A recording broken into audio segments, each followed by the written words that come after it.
Somewhere on the Bitcoin blockchain, sitting untouched since 2009, are roughly 1.1 million Bitcoin believed to belong to Satoshi Nakamoto. At today's prices, that's a fortune most governments don't have. And here's the uncomfortable part, those coins are sitting in exactly the kind of address that a sufficiently powerful quantum computer could theoretically drain. No hack, no stolen password, just math. In 2026, that stopped being a thought experiment. Let's talk about why. Bitcoin security rests on a piece of math called elliptic curve cryptography, ECDSA. Your private key signs transactions, your public key lets anyone verify that signature without ever seeing the private key. Classical computers can't reverse that process in any useful time frame. Quantum computers, running something called Shor's algorithm, theoretically can, because they're built to solve exactly the kind of math problem ECDSA depends on. But here's the detail most headlines skip: not every Bitcoin address is equally exposed. If you've ever transacted from an address, your public key becomes visible on-chain in that transaction. That's when it's theoretically attackable. Modern address types like SegWit and Taproot hash the public key until the moment you spend, and best practice is to never reuse an address afterward.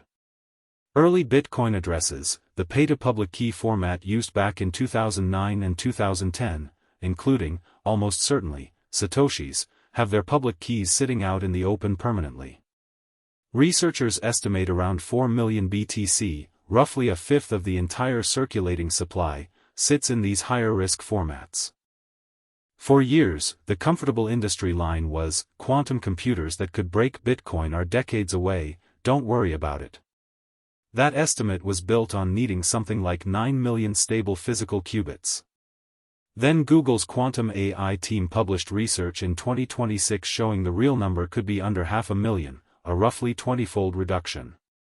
That's a big deal, but I want to be precise about what it does and doesn't mean, because a lot of coverage got this wrong. It does not mean a quantum computer capable of this exists.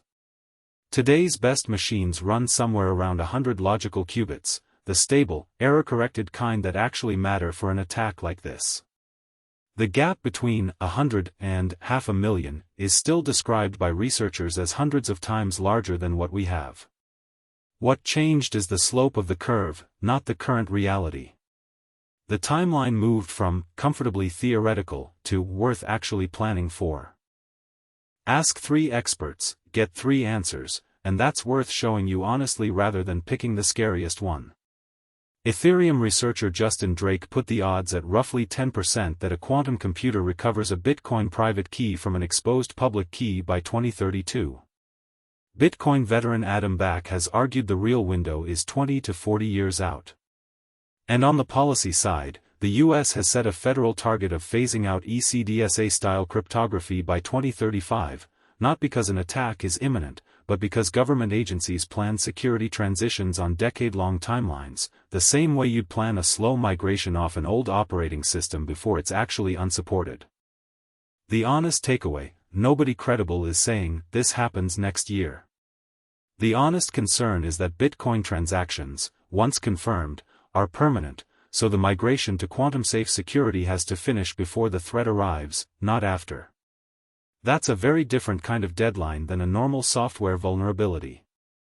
This is where it gets genuinely interesting from an IT and engineering standpoint. In February 2026, Bitcoin developers merged BIP 360, which introduces a new quantum-resistant address type, sometimes called pay-to-quantum-resistant hash, letting users gradually migrate funds into signature schemes that Shor's algorithm can't touch.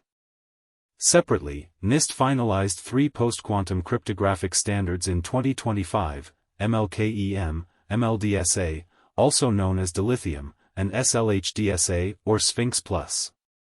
Companies like BTQ Technologies have already demonstrated working Bitcoin implementations swapping ECDSA for MLDSA.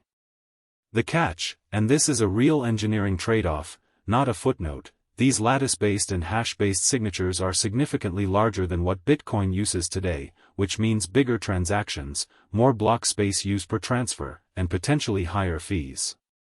Researchers estimate a full network migration could realistically take 5 to 7 years once it starts in earnest. For anyone working in security or infrastructure, this is a live case study in migrating a system with zero downtime tolerance and permanent, irreversible history. If you hold Bitcoin, the practical move isn't panic, it's hygiene you should already be practicing. Don't reuse addresses after spending, and if you're sitting on funds in an old-style address from years ago, that's worth understanding even if the realistic risk window is still years out.